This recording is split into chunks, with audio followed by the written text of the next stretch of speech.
YouTube দেখে নিজের উপর এক্সপেরিমেন্ট করা বন্ধ করুন। একটি বিজ্ঞানসম্মত ছোট পরিবর্তনই আপনাকে দিতে পারে একটি ক্লান্তহীন রোজা এবং একটি সুস্থ শরীর। চিনির শরবতের পরিবর্তে আমরা খেতে পারি ডাবের পানি, ভাজা পোড়ার পরিবর্তে কমপ্লেক্স কার্ব, দই চিড়া বা ওটস।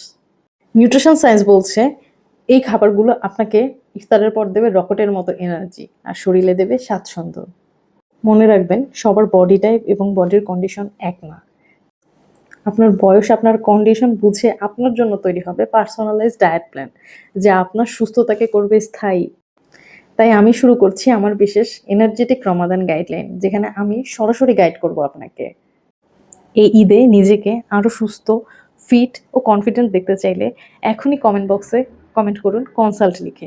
প্রথম 10 জনের জন্য থাকছে কিন্তু স্পেশাল ডিসকাউন্ট। সুস্থ থাকুন, সুন্দর করে ইবাদত করুন।